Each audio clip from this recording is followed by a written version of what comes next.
Doctor प्रीति भगत,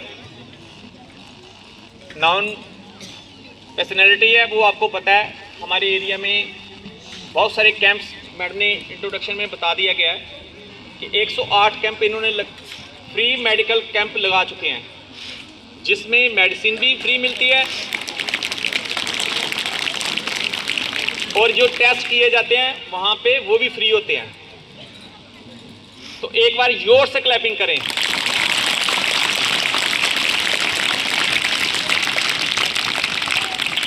moral value ये है कि आप लोगों ने भी जब डॉक्टर बनना है, जहाँ कोई इस तरह की सर्विस मिले तो आपने भी फ्री काम करना है। गरीब बंदों का जो बंदा सेवा करता है भगवान उसको देखता है और उसको जो पे मिलनी या और कोई चीज़ मिलनी है उसको उससे ज़्यादा मिलता है। रिस्पेक्ट जो होती है वो पैसों से नहीं मिलती, इमेज बनानी पड़ती है जो डॉक्टर साहब बना के चल रहे हैं। तो इनका मैं शुक्रिया अदा करता हूँ। थैंक यू मैडम, यहाँ पे आने का आपका कीमती टाइम हमने लिया है, क्योंकि इन्होंने अभी आरएसपुरा में भी दुकान कहीं क्लिनिक पे बैठ रहे हैं और वहाँ पे फ्री अप चेकअप करते हैं। हम लोग भी बीमार होते हैं, डॉक्टर साहब के पास ही जाते हैं। तो मैं चाहूँगा आप अपने पेरेंट्स को आप बता सकते हैं, आप भी एक एक फ़ोटो तो सभी के घर में पहुँच जानी है, तो डॉक्टर साहब का नाम बता सकते हैं, उन सब अब आपके पेरेंट्स को पता होगा। तो कहीं भी आपने कैंप लगे अपने पेरेंट्स को आप बोल सकते हैं कि वहाँ पे जाके आप फ्री चेकअप करवा सकते हो। आरएसपुरा में रूटीन में बैठते हैं तो आप लोग वहाँ पे भी फ्री चेक करवा सकते हैं, मेडिसिन भी मिलती हैं वहाँ पे। तो बेटा आपको भी कांग्रेचुलेशन, जिन्होंने मेडल्स जहाँ रिपब्लिक डे में एक्चुअली मेन कारण क्या हुआ था कि आपको पता था कि हमने मैम को भी इनवाइट किया हुआ था, लेकिन किसी वजह से वो इनविटेशन इनके तक नहीं पहुंचा। तो आज जो उस दिन का मेरे पे बोझ था वो मैं उतार रहा हूँ मैडम। ये मैंने रिपब्लिक वाला दिन ही जो था वो आज कोशिश की है कि थोड़ा सा आपको मान दिया जाए। आपका मान बहुत है इस एरिया में, लेकिन थोड़ा सा और बच्चों के बीच में हमने बुला के आपको थोड़ा सा किया। Thank you madam. डॉक्टर प्रीति भगत आपके सामने स्टेज पर खड़ी हूँ आज, और 37 years old, 37, I am 37 and यहाँ बैठकर आप लोगों को देखना और महसूस करना कि हम भी कोई 30 साल पहले यहाँ थे जहाँ आप हो। एंड एज अ स्टूडेंट अगर पढ़ाई की बात करूँ, आई नेवर केम फर्स्ट और सेकेंड और थर्ड और even in first 10th of the class.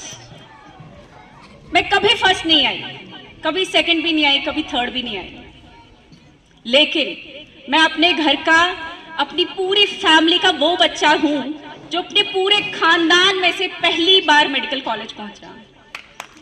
पहली बार पूरे खानदान में हमारे कोई रिश्तेदारों के यहाँ कोई बच्चा नहीं था जो मेडिकल कॉलेज पहुंचे। अब इसके पीछे की कहानी सुनते हैं। जब मैं नर्सरी में थी मैं बहुत डल स्टूडेंट थी, मुझे काउंटिंग नहीं आती थी, मुझे एबीसी नहीं आती थी। मेरी मदर वर्किंग है, she was in post office, right now she has been retired in August last year, और father HMT watch factory Srinagar.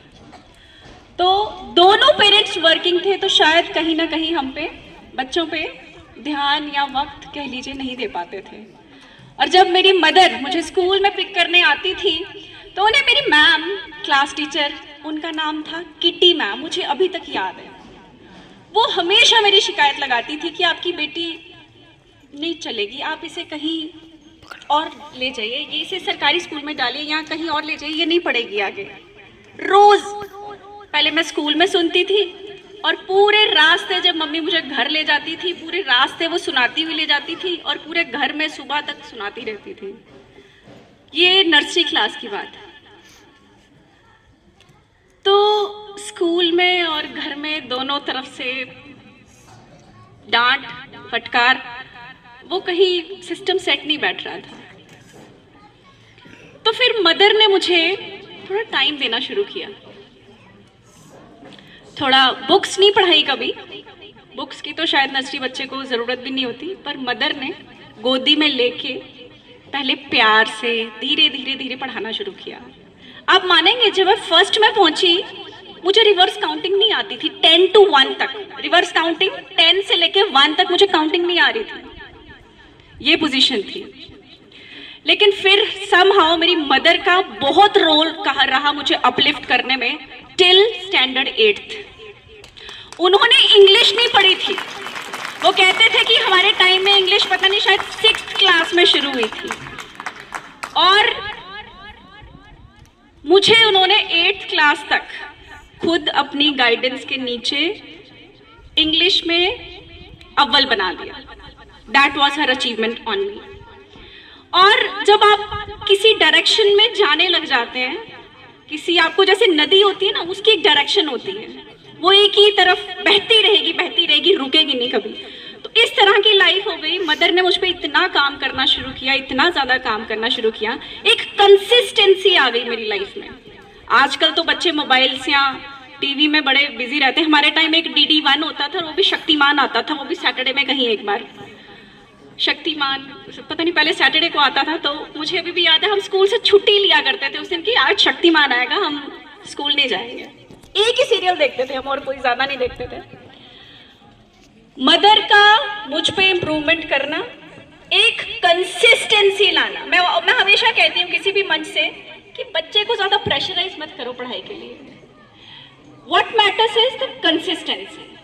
Consistency बहुत मैटर करती है, बहुत ज्यादा। एक आप में ठहराव होना चाहिए किसी चीज को लेके। आप मत आइए फर्स्ट, आप मत आइए सेकंड, आप थर्ड भी मत आइए, लेकिन किसी भी चीज में कंसिस्टेंसी। आपने बचपन में कछुए और खरगोश वाली कहानी सभी सुनते हैं ना, है ना? खरगोश बहुत तेज दौड़ता है और कहीं जाके रेस्ट करता है, सो जाता है, लेकिन कछुए की एक खास बात थी। वो क्या थी? कंसिस्टेंसी थी। वो चलता रहा, बेशक उसकी स्पीड कम थी, चलता रहा, रुका नहीं। That is consistency. तो कंसिस्टेंसी हमें अपने जीवन में उतारनी है। और जब मैं कंसिस्टेंसी की बात करती हूँ तो मैं इसको एकेडमिक्स से जोड़ती हूँ, मतलब पढ़ाई को लेके बात कर रही हूँ। कंसिस्टेंसी बहुत मैटर करती है। कंसिस्टेंसी एंड हार्ड वर्क, ये दो ही चीजें सक्सेसफुल होने के लिए। कंसिस्टेंसी एंड हार्ड वर्क, फिर आपको कोई भी रोक नहीं पाएगा आपको सक्सेस को अचीव करने के लिए। इसके अलावा दो चीजें। पहली, हम लोग जिंदगी में भागते हैं, पहले स्कूलों में, कॉलेजेस में, यूनिवर्सिटीज में, फिर प्रोफेशनल लाइफ में। किस लिए भाग रहे हैं हम कुछ पाना चाहते हैं, है ना? और यही मेरा ड्रीम था। मुझे बचपन से मेरे दिमाग में ये कूट कूट कर भरा गया था कि आपने डॉक्टर बनना है। चाहे मैं सोए हुए अभी जस्ट उठती थी, ब्रेकफास्ट करना, तैयार होना, स्कूल जाना, आना, ट्यूशंस, बस उठते बैठते, सोते जागते, खाते पीते एक ही रट कि डॉक्टर बनना है, डॉक्टर बनना है। तो दिन आया वो 2005 में, जब 2005 में मेरी सिलेक्शन हुई government medical college Jammu. 2005 to 11 वही थी। उसके अलावा MD करी 2017 to 2020 तक। इस दौरान गवर्नमेंट जॉब में भी रही 2017 से 2022 तक। बचपन से जब सिखाया गया था कि डॉक्टर बनना है, ठीक है, बन गए डॉक्टर, नौकरी भी कर ली, पर मैंने कहा जिंदगी में हर कोई भाग रहा है, किसके लिए? कुछ पाने के लिए। वो मैंने पा भी लिया, पर फिर भी कुछ था जो खल रहा था। खल क्या रहा था?